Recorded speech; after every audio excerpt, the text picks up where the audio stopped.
Assalomu alaykum. Bugun biz raqamli texnologiyalar va innovatsiyalar fanidan raqamli platformalar orqali qisqa muddatli ijara mavzusini ko'rib chiqamiz.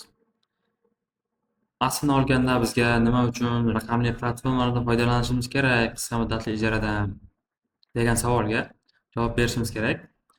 Ya'ni biz Yunusobod tumanidan misol qilib olganda ijaraga uy olmoqchi bo'lsak, uni eshikma-eshik qidirib yurishimizga to'g'ri keladi. Undan osonroq yo'lda foydalanishimiz uchun OLXdan yoki boshqa platformalardan foydalansak bo'ladi. Bugun biz ko'rib chiqadigan platforma damda.uz platformasi hisoblanadi. U O'zbekistonda hozirda joriy qilingan. Bundan foydalanishga O'zbekistonda ruxsat bor. Endi bundan qanday foydalanamiz degan savolga biz damda.uz platformasiga kirib olamiz. Damda.uz platformasiga. Bu kirgan paytimiz ko'rinishi shunday bo'ladi. Bu yerdan akkauntimizni, parolni belgilab olamiz. Endi biz ishlatishni ko'rib chiqadigan bo'lsak, bu interfeys juda yaxshi hisoblanadi. Bu yerda tanlash, kirishga, chiqishga, mehmonlar qo'shish, dachalar, kvartiralar, dachalar, uylarni ham ko'rib chiqsak bo'ladi.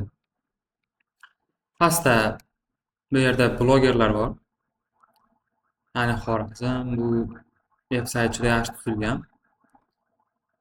Bu yerda bularga ma'lumot olsak bo'ladi. Blogni o'qish button orqali bundan ma'lumot olamiz. Sherg'ozixon madrasasi haqida ma'lumot yozilgan. Bu yerda rasmlar, ma'lumotlar hammasi bor. Endi bron qilishga keladigan bo'lsak, misol uchun dacha bron qilishimiz uchun tanlashimiz kerak. Birinchi o'rinda Chorvoqda, Xo'jakentda, Xunzanda, Qorako'lda, Beshtutda.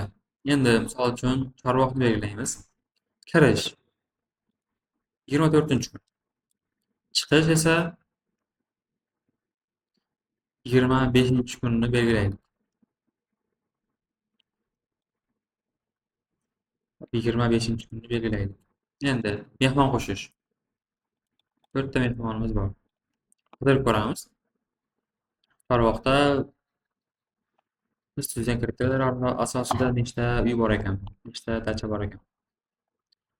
Bu yerda narx oralig'ini ham belgilasak bo'ladi.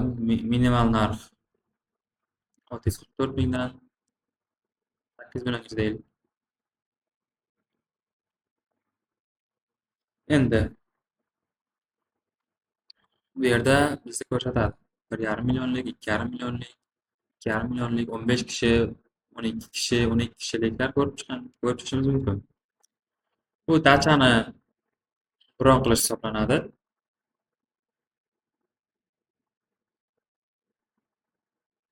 Ichiga kiradigan bo'lsak, dachaning rasmlari, 16 ta rasm bor.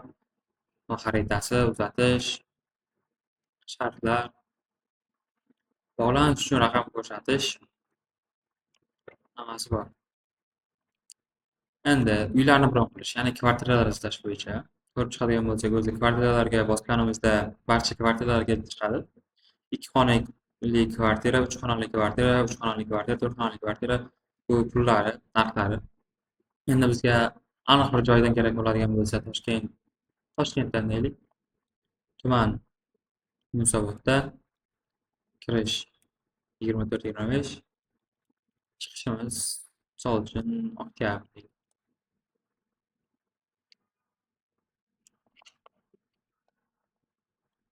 Buni ko'rishimiz mumkin.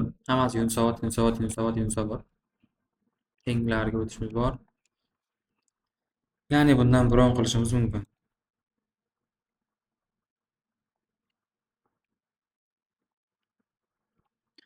Ya'ni raqamli platformalarda bron qilishni afzalligi bizni ancha vaqtimizni tejaydi. Oluvchi va sotuvchi orasidagi munosabatni tezkorlashtiradi. Bir-biriga bog'lanishlarni, topishni, joylashuvni, uzatishni hammasini tezkor qiladi. Shu bilan darsimiz tamom.